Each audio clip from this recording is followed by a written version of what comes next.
Well, we got my good friend Josh Whiting, aka Brightcoal, aka one of the greatest graphic designers and logo designers. I've been pumping this guy up for years. We actually have a call coming up tomorrow with friend's business that we are I'm going to excited. be rebranding and thinking through brand names. And so I brought him on today because he is one of the best when it comes to branding, design, language, and I wanted to have him on to talk about this because for me, I remember years ago when I was getting into redesigning and marketing and social media at the church I was at, and I remember the first conversation, and he started just asking me questions about branding and things that if I had certain things, and I was like, Josh, I don't know what you're talking about. And so I wanted to bring him on because he's been such a help for my life, and a blessing of a friend, and does great work to just talk about the idea, the theory, the foundation, whatever, on when it comes to branding and graphics, the importance of it, how it can actually make your life and your team's life easier, even when it comes to creating other content, whether that's print, social media, video, all that stuff. But I'm gonna get done talking. I'm gonna let Josh jump in, and it's gonna be a great call. Yeah, man, thank you. That's a super kind and generous intro. Honored to be here.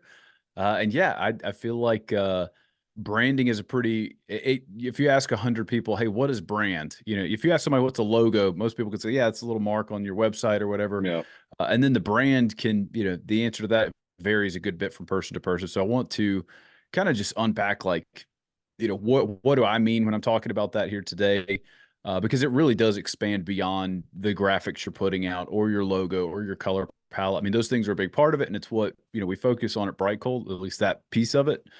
But I recognize, like, there's a pretty wide audience checking this thing out, and some of you, the biggest pain point may or may not be actually your logo or your brand guide and some of those pieces. I do want to talk through some of that, but um, really, if you're going to get real, up in the clouds, 30,000 foot view, it's about, like knowing who you are, and then all the pieces of your organization that somebody experiences kind of pointing the same direction. And what I mean by that is, it could be your physical space. It could be, the way people are treated as they come in and out of the building. It's your online presence. It's, physical materials that they get as they walk in. It's the way you handle merch and all your conversations. It's the tone that you send automated emails and other things in. So all that stuff kind of comes into the big cloud of branding. And in my opinion, I think the healthiest approach is, not to say, hey, like logo conversation leads or website leads, but to, all these things should be pointing in the same direction. And, maybe a way to kind of put some paint on this thing is to think about a good example or a bad example. I'm not going to call anybody out by name, but we have all seen and experienced, if somebody invites you to a church or somebody's coming to speak at a conference or whatever. And so you go look at their website, or you go Google search the church or the organization. And, part of it is, did you find them? Right. And that's kind of into marketing and some of the SEO stuff. Chandler, I know you guys talk about sometimes. I'm not an expert in that stuff, but that does, even that is a part of it. It's like, Yeah. how easy is it to find you and spell your name and all these things? But you get in there and you look at the website and you're like, okay, cool. This is a hot mess. It's a bunch of stock images. I don't know, if I'm a first time guest at your church, I'm like, hey, I'm into church in 5 years. Is this one of the stuffy wear suits and ties church? Is it the Yeah. people carrying snakes church? Like, not that any of these things are inherently bad, but like you may be like really concerned about some of that stuff, or may not know where the church is. And so you go on the website, you can't find that. You hop over to Instagram or Facebook, and the whole feed is a bunch of mediocre graphics announcing when events are. And we got trunk or treat coming up, and you scroll back and you can't find any pictures, right? It's all, and then you show up on a Sunday, and um, same thing. Everything is like named differently. We've got, Awaken Kids and, Voltage, and then you got the name of the church, and you're like, you just feel a little disoriented. Things feel kind of disjointed. Each graphic that you see on screen, feels like it's just pulled from a different hat entirely. And it may be like fantastic, wonderful people. And I've always told folks like, hey, like Jesus doesn't necessarily need advertising. Like the truth should get out there either way, but also we shouldn't get in the way of like, I don't want any of our efforts we're doing as people in communications to cause a stumbling block, to create questions for people as they're trying to, find a way into church or into a relationship with our organization. So, we've already it's pretty heavy-handed example, but like you can just see how, hey, there's some disjointed things. These things aren't talking to each other. Things don't match. It creates confusion, and I think that's the biggest thing. And one of the things that we talk through early in conversations when we're doing logo projects is, what do people love about your organization? Because these projects going well is not me defining or telling you who you are, but me listening, hearing who you guys are, and then kind of shining a spotlight on the things that make you guys unique. And, if I don't know if it's theologically sound or not, but I've found it to be that, most churches have a personality.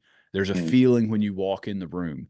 And, again, a logo project going well feels like we have shined a spotlight on that and turned up the volume on those things so that when somebody experiences you guys or is checking you out, the things that they see over here on the far end where they're just like, checking you out on the internet to when they show up and maybe they have coffee with your senior pastor, join your best small group, those experiences match. Like there's a little hint of like when you drive past a billboard and you see something, you're like, I have some sense of what this organization feels like to be with, whether it's accurate or not, whether it's well done or not, it creates an impression. And I feel like I'm way off just monologuing over here, but that's No, no, no. that I was going to say, I think I was going to say that I think that's what you do really well at is listening and asking those and knowing what questions to ask to pull out. I mhm, think sometimes, um, depending on the age of the church or whatever, that it's just like, oh, we just need a logo because you're supposed to have a logo, and it's sure. it's there's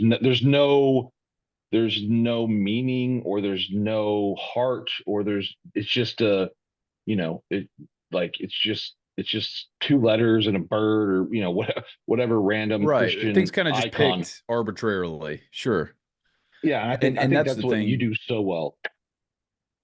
Well, I appreciate that. And it is one of the things like a lot of times we'll hop on calls and people say, I don't know, what our thing should be, or like, how do I know what that is? And one of the easiest questions is to just go back and think like, what do people love about you?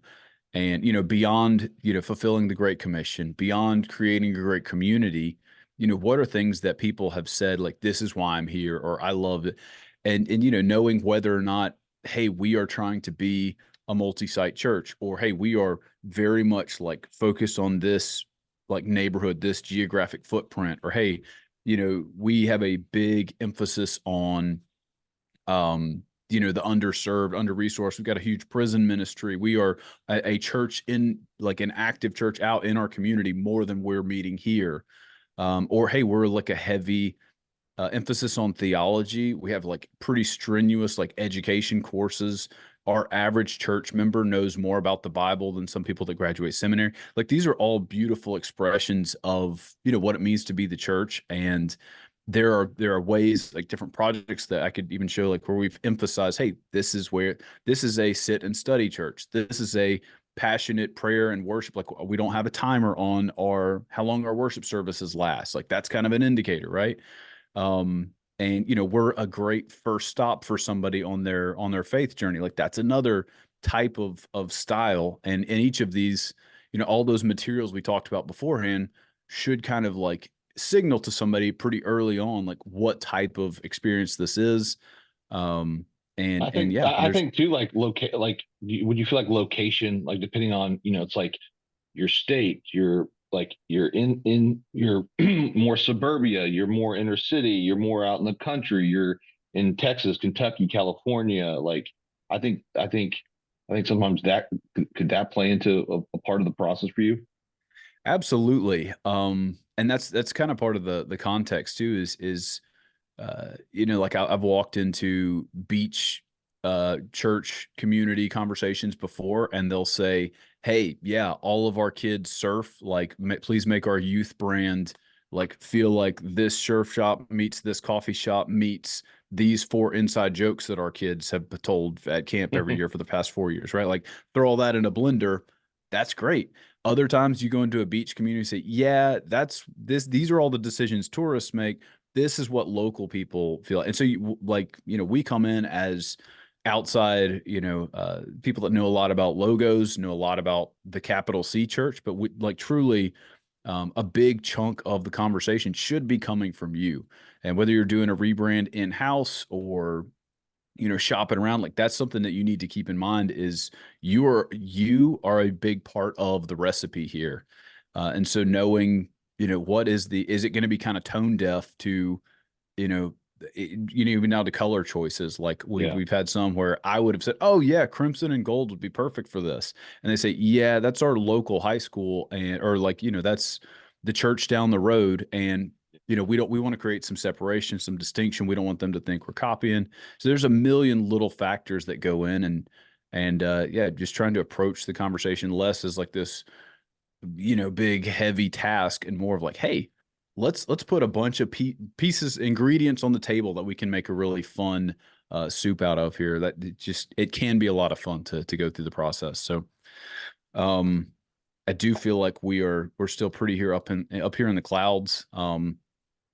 But yeah, I don't know. What do you think is most helpful to kind of walk through here? I could walk I, through some examples. We could talk about some low hanging fruit to yeah, to I to think tackle. I think I want to keep this really really simple, and maybe later on as we're developing more content, if there's stuff that we can get into, but I really want I really want to keep it simple in okay, like what are the next steps? What can people do? What should they look Yeah. for in, like, I think even for me and my experiences with you is having, like, okay, you have three different levels of fonts, right? And then Mm, you have your main heavy logos, but then you have you might have four or five smaller logos that you can spread out over content that all they're all a little different, but they all go together. They all are different colored. I think that's like those are some things even for me that open my eyes of like, oh wow, like you can have, mm. you don't just have to be like Coca-Cola where it's like it's just Coca-Cola, which is that's great if you got something good, but it's like you can have multiple layers of your brand and your logos. So that is one of the super fascinating things about doing work for churches. So I come from corporate background, working in advertising, did logos for businesses for years and years, and the approach is super different for churches because Target or Coca-Cola or fill in the blank brand, like it's all about the one mark, the one color, consistency, which is true. Like there is that part that a church holds. You need a consistent message going out to people who aren't a part of your organization as they drive past things on the highway, like the sign on the building matches the invite card, matches the website, matches the Instagram account. Like all those things are pretty broad and really consistent. But then, so you got one audience that's not in your church, and then you got this other audience that's been coming to the church for 15 years. They've got 4 sweatshirts with your Yeah. logo in the middle of it, right? They're like, "Hey, I love this church. Is this all you have to tell me?" Right? And so you want to create. It's more like a lifestyle brand, or coffee shops, or another kind of parallel there, where you've got layers to the brand. You want to invite people in deeper. Are these things non-negotiables? Are you a bad church or failing if you don't have this stuff in place? Absolutely not. But it is an opportunity to kind of reward people for sticking around. And just like, the things that you talk about on stage have layers and depth and tons of different series and things to unpack in your faith and relationships with other people. Your relationship with the organization can have a similar kind of parallel in the visuals. Is it helpful if I kind of walk through a brand guide real quick? Yeah, let's do that. And then I was even going to ask too. I just kind of had this idea, this thought, because I've never, I don't know if I've ever asked this question, but it's like, in your mind, what do you think? Like, how often should a church like rebrand or like update or Mm, refresh? Like, what is there like a, because I mean, like I think about, I forget what I was watching, but for instance, like Pepsi just did a rebrand, or kind of like they changed up their yeah, main yeah, logo yeah. again. And then I was thinking about, like, well, Coca-Cola has their logo has uh evolutionized or whatever, that's evolved over the years to be what it is today. I don't think, rarely is it huge. It's almost like just small tweaks. But yeah, that's a question I Yeah. asked. Like, what do you feel like? Is there a certain time, or I don't know? Yeah. So I would, I do, like, I definitely see the big refreshes come through. And sometimes when you're dealing with, your audience is the entire civilized world, your reasons for doing rebrands are a little bit different than, um, smaller, more intimate Mm, organizations like a church. Like sometimes they're doing those things not because they need a refresh, but because they know that when they have the new label, sales increase by 2.3% or whatever, and they're doing it for stakeholders, right? Um, this so for churches, and that's a great question, dude. Thank you. It does come up a good bit. A word people use, hey, we want something bold and timeless and unique. And yeah, we don't want to do this again in 3 years. We want something to last at least like 10 years is kind of the number that a lot of people say. And my answer to that is it comes down to how good of a job we do unpacking what things are true about you now, things that have been true about you 10 years ago that you don't ever see changing, right? Like, again, going back to the example, or one I could talk about is Green Valley Church in Washington. They are a very like active in their community organization. They said pretty early on, a lot of the things that I hear from most churches, really inviting. A lot of people love it here. We've got X, Y, and Z going on. And then we got into kind of the meat of it and realized, oh, these people are really mobilized to serve their community. And example of that would be when they had the big wildfires up there.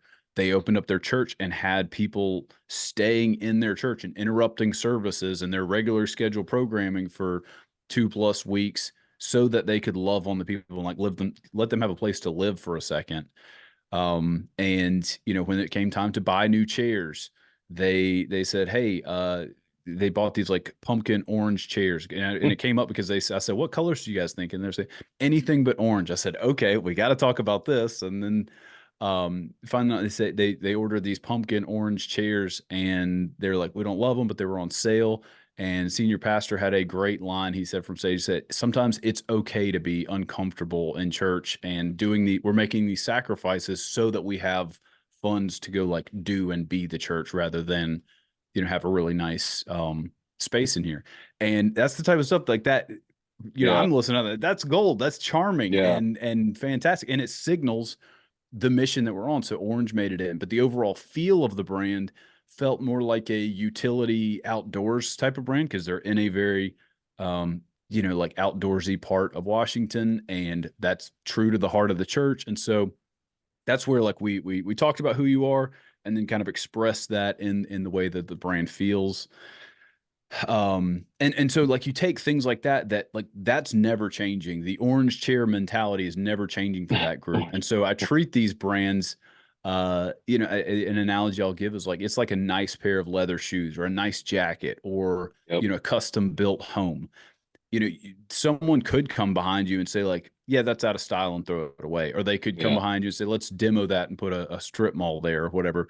But theoretically, like, if we've done a good job, this thing is unique, it's quality, and you repair it, you maintain it. You're not going to do a full overhaul, or you would be kind of crazy to do that. Like it's something that you repair over time. Let's say, hey, we want to swap out some colors in 3 years. Great. We want to, sharpen up these edges. They're a little rounded and wobbly and by hand, but like the spirit of this thing stays true the whole time. The quickest way to make sure that you're going to need to change things pretty often is going to, some kind of Pantone color of the year, or, a dribble, like here's the top design trends for 2025. Be sure you hop on the wagon, like, and that Mm, be the reason you chose to do something, is we want to do something on trend. yeah. And a lot of times that becomes the answer when you're just looking at, um, and it's when I know a project is off the rails and we need to do a reset. When I hear like we're just looking at sheets of options and like, oh, I like that one. What do you think about this one? We're not talking about story anymore, Mm, because ideally, all these parts of your brand, similar to the Green Valley thing, they speak back to, wait, what are we doing here in the first place? Like, I don't care if you like orange or not. This is what orange means for us. So it becomes a tool in your hands that functions as a conversation about why we're doing what we're doing. Love that. Um, Well, and that's what you did. Even I remember when I moved down from Oklahoma City to Trademark, and we had like a couple logos and whatever, and I was like, guys, we have to get a brand guide. And you basically kind mm, of took the foundation of the T and the M, and you just made it better, and then you built it out. Which so that makes that's great. That's good. I love the orange chair mentality. That's a great story. love that. I need to find I do feel like a lot of this will make more sense if we pull up some examples here. Yeah, pull them up.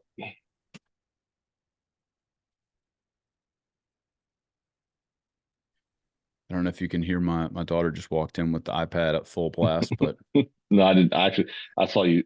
Uh, I saw you look, say something to her, but I didn't hear. all right. So this is a church out in California. We just wrapped up a project for. It's Patria Church. It's a Greek word.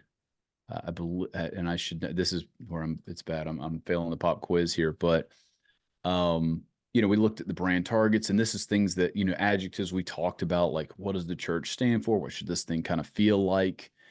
And we landed on this kind of underlying kind of theme or storyline of like olive trees, because these are really old trees. They show growth and fruit over time. There's that old world, like biblical tie-in. Olive oil is used for anointing. It can also be fuel. They have a big olive tree on their main campus, and now after this project, they're going to go like put olive trees at all of their campuses. That's cool. And so you were talking about like you've got your top line assets, or like your main logo, like what goes on the website. It's this Mm, top left, right? And they've got this system down here where the different campuses or um, groups or different sections of they would be answered with this type of thing. And then you've got, still this is the focal point, but then we've got this like, like fashion magazine-esque big word yeah. mark here that's like just really singular.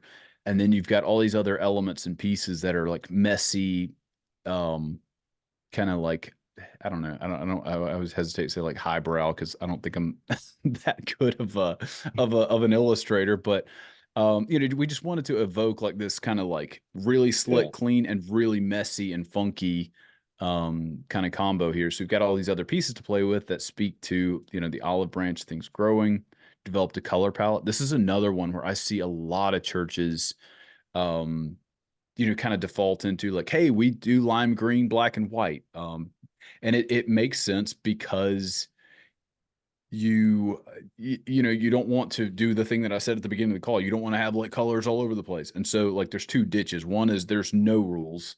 And then the other one is we have this thing so locked down that every ministry has the same icon with a different word next to it. And Yeah. all of we have three colors. It's black, white, and thing. And we actually use black and white most. And as you're scrolling through sections of that website, your brain kind of checks out. Like after you've seen lime green for the 800th time, and this is where that layers things comes in. You start to just kind of go like, okay, cool. Do we have anything else to look at here? Yeah. And that's where our goal is to create a set of things that talk to each other. And these things harmonize with each other, but they're not, rinse and repeat the same game plan all the time. Well, And this is, I want to interrupt you for a second because I want to talk about yeah, just even mindset. Because I think sometimes someone may be watching this or a part of this and think, why does it, why does it matter?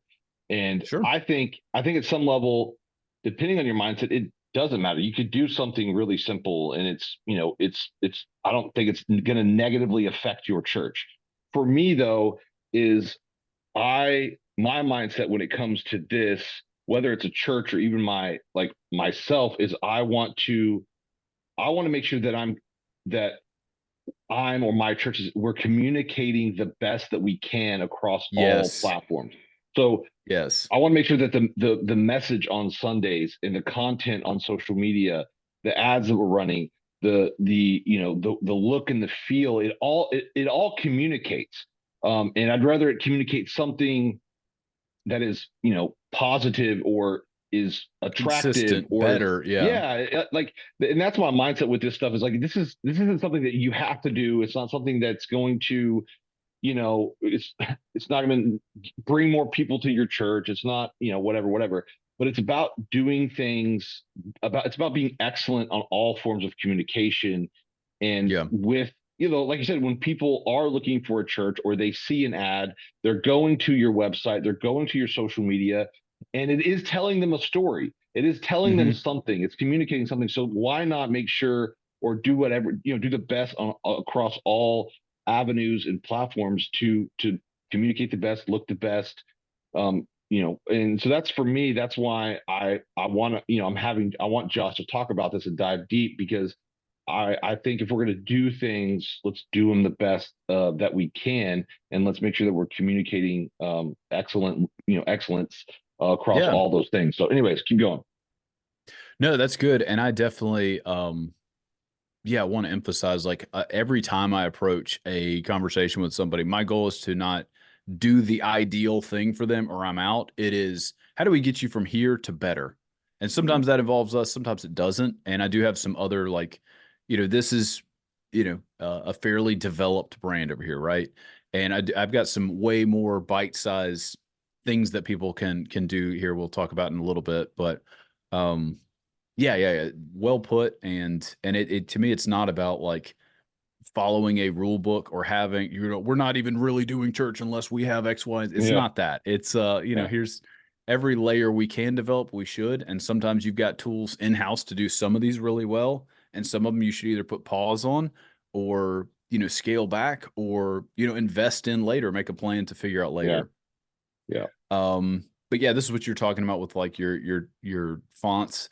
A lot of times, we're trying to create hierarchy here. So we've got a display like big headline, and then you're guiding somebody's eye through, what things are most important to read and process.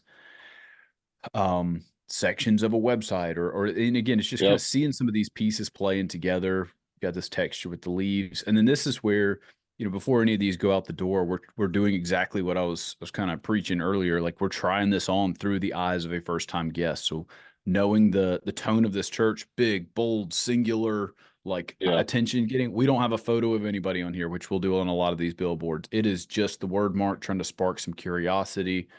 Um, this is a fantastic photo from their website. Like this speaks to the type of people, the style, the way people dress, like you see this and you go, oh yeah, I know what that's like, and like I know yep. what to wear for that or whatever. um and yeah, so again, just trying to kind of like paint the picture. What would somebody experience on your social? What could some collateral, like different little touch points as they're walking through, experiencing your brand look like? This is Um, great. and so like it's just thinking through some of these different elements. And then another aspect of it while I've got the stuff pulled up is thinking about like how your sub brands talk to your main brand. Cause it's similar things. It's kind of the two ditches. One is everybody is rank and file the same thing. And the game plan could be, we got main church logo and then the word youth next to it. But like, Yeah, does a teenager want to wear that? Maybe, maybe not. But most of the time, your sub ministries need to really speak to that group. Like my acid test for did we do a good job on the youth brand is does an 11th grade kid want to wear this to their school? Like, and if not, I don't care if it follows branding 101, right? Like I care if it has the name of the church in there. Um, and this is where like there are some tie-ins. Like we've got some old world type of like wax seal type of that's stuff in here. great.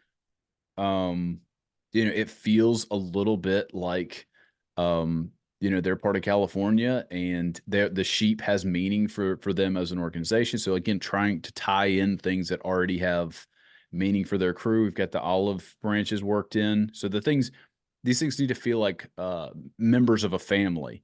You'd be kind of Yeah, freaked out if you go to dinner with a crew and you're like, oh wow, like mom, dad, kids, y'all all have blue eyes, all have blonde hair, all have the same like facial structure and personality. Like you'd be like, what? This is kind of yeah. weird, right? And some churches do that. And then other, and not saying it's a bad thing if your family members don't look like each other. That's where this analogy kind of falls down. But the other ditch we see people going into is like, hey, we've got Grace Fellowship Church, and they've got the two pine trees that have meaning, and then they've got Explode Youth or whatever, and it's That's got lightning bolts and such chrome a and that's like like in 80s, 90s. It's like everybody, yeah, Thrive Youth Group, and then you got the Yeah. the small sheep kids ministry, and then you got the the it's like all over the place. Everyone's got their own, it's their own little like sub or their own like unique Yeah. logos and for each one. Yeah. I remember the first And time because I grew up in the church in the 90s. That's how it was. Like it was all different. And then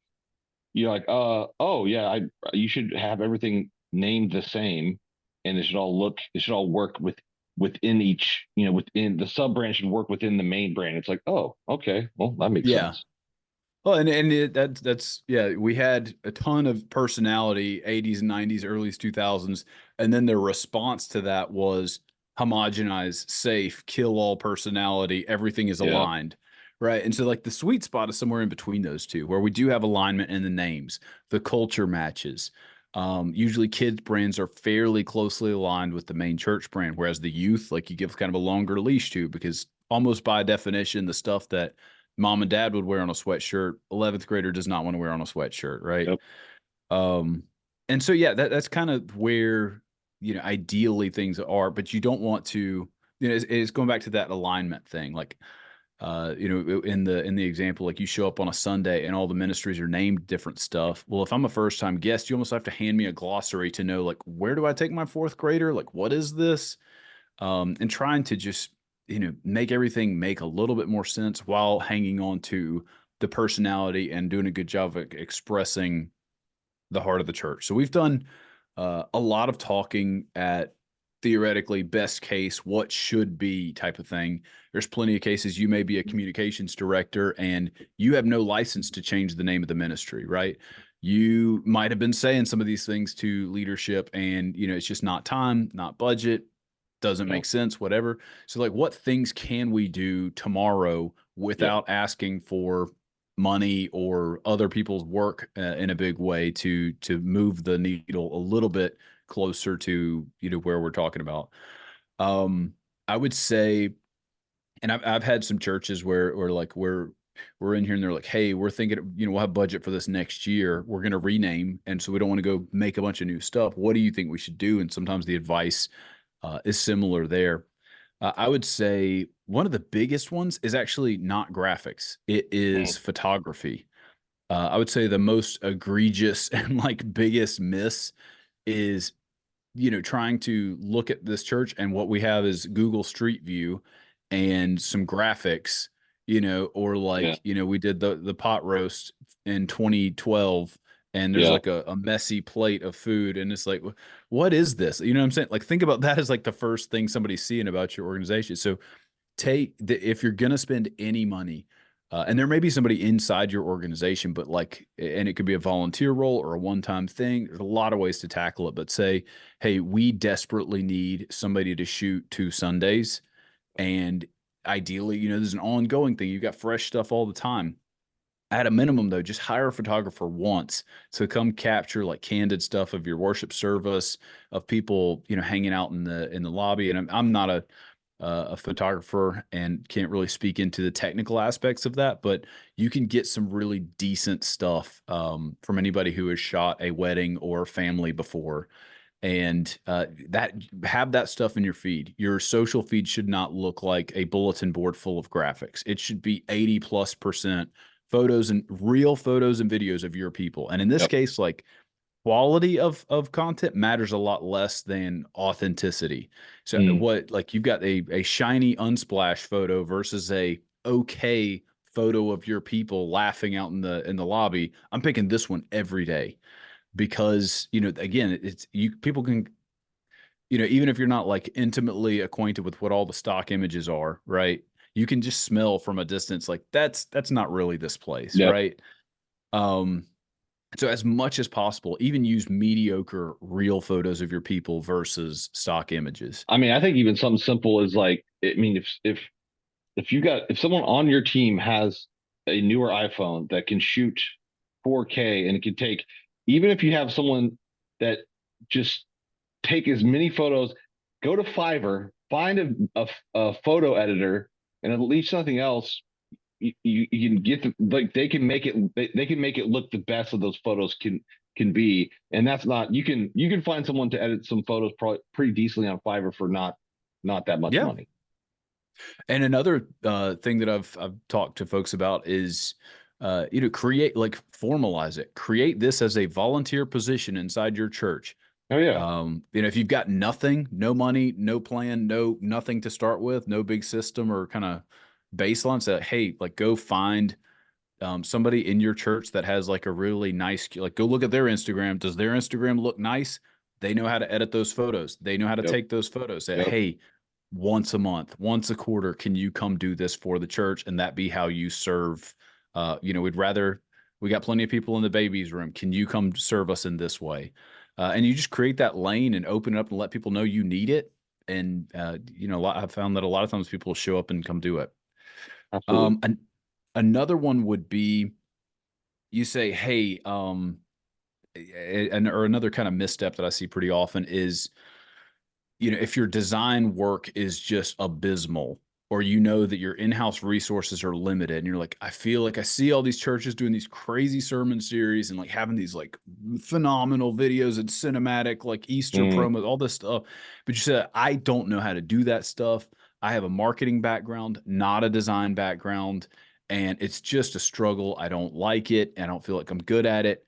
Scale back, like lean into the tools that you have in your tool belt, and it's better to do less. And that's something I'll tell people as a church planner. Is like, hey, I just don't think that we can make it work. Do you have any advice? I was like, yeah, uh don't commit so heavily to a direction if you don't know where you're going.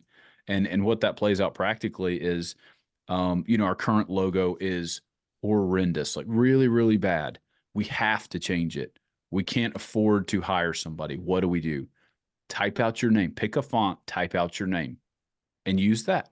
Like, you will be fine, and it will kind of get you out of that bad zone. There's plenty of color palettes you can go find yeah. pre-made on Pinterest and Color Lovers, and there's plenty of places to go find that stuff.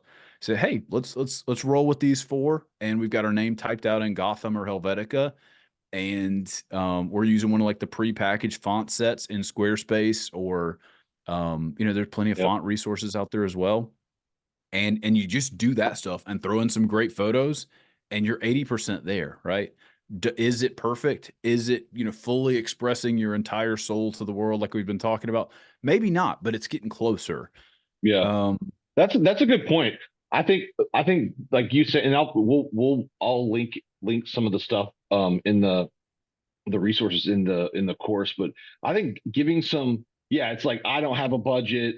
I can't, like, or whatever, like, what are the simple things, like, okay, hey, if you got your main logo, you can go to Pinterest, or go to where they'll give you color palettes, like, hey, these six colors go together great. And then you can go to there's a bunch of different websites for like fonts, and they'll tell you the brand family and what all work, and yeah, just pick one that looks simple is probably better than trying to go after something that's super funky, if you need to stick within a family. But yeah, any real simple practical things that as church planners, or tight on a budget, whatever, they're like, hey, we can't really do that, but I do want to I do yeah, want to I want to have that, because it just makes, if when it comes to, again, creating content and having other people create content, to be able to say, hey, here's our logo, here's our fonts, here's our colors, don't deviate.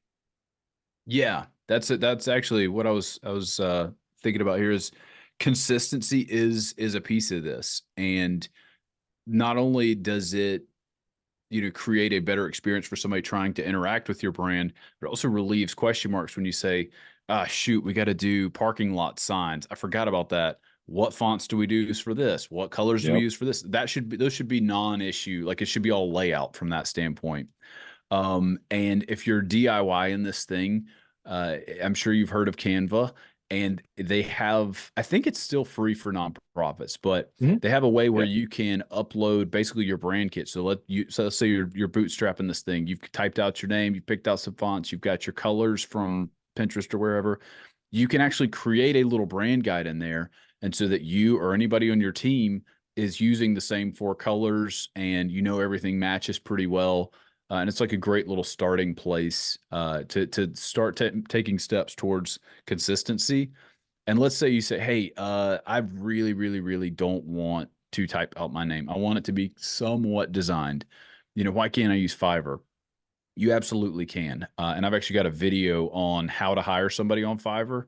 I mean, Oh, nice. it's like most things in life, you get what you pay for. But Yep. I have found, and this is kind of the short version of the video is, if you go look at, don't try to find an amazing designer and then express your dream to them. Go find somebody who has already done what you're kind of looking for, Yep. and then point to stuff in their things like, you see how you drew that lighthouse? Like, that's what I want, except instead of a lighthouse, it's a water tower. Can you do that for me? And don't reference other material. Like, show them 3 of the things that they've already made, and they typically are more likely to get closer to what you're looking for. Yeah, you, Um, you definitely get what you pay. What's funny is the guy that we're meeting with tomorrow, my friend, he had another guy that was a graphic designer, and he was like sending me the looks, and I'm like, hey, that's not he's not designing those. That's from AI. He's literally going to Chat GPT and putting in prompts and then sending you these files. And he's telling you that he's a graphic designer and he's designing these. He's not doing that. Like so, yeah. With Fiverr, you definitely you do some homework, do some research because you can. There's a lot of uh people out there that are making money doing things not the best.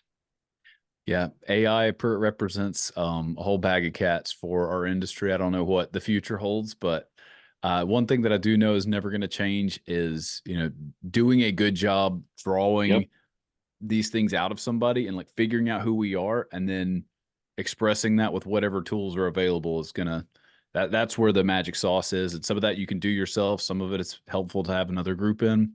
There's also people out there, you say, hey, we really don't know who we are and we need an exhaustive process. There's people out there that offer that as a consulting service as well. Um, and there's people who like spend time like walking through like kind of retooling Yep. your organization and mapping out your DNA. And that's another one. But with any of these things, I would encourage you not to fully outsource it or ship it. Now, if you're a church planner, you're laying in bed at night like thinking about these things. I don't have to tell you that. But if you are a ministry that's kind of down the road a little ways and you're used to like, hey, like, no, these people handle our security, they come give me reports, these types of things are so close and intimate and demand so much of you kind of like unearthing these that you Mhm. need to be involved and you need to be prepared to kind of invest mentally, if nothing else, in these types of processes to expect them to go well. Yep. No, I 100% agree. That's why we early on um in the in this program we actually walk through like story brand Yep. and going through that and going through the the document and that because I mean that thing that book still helps me in certain settings to when you're approaching branding, messaging, social media. I mean all of it helps across all those mediums. For sure. Yeah, Donald Miller is a beast and definitely use his stuff to this day to map out website pages. And anytime we're rolling out something new, like, hey, are we communicating clearly about this in a way that, not the way that I understand it, but the way that somebody would need or want to use this thing would understand it. But Yeah. Well, hey, I know that you've got a hard stop in 5 minutes, and so we'll probably do this again. Seriously, I just want to say thank you so much for being here, so much for everything you've done.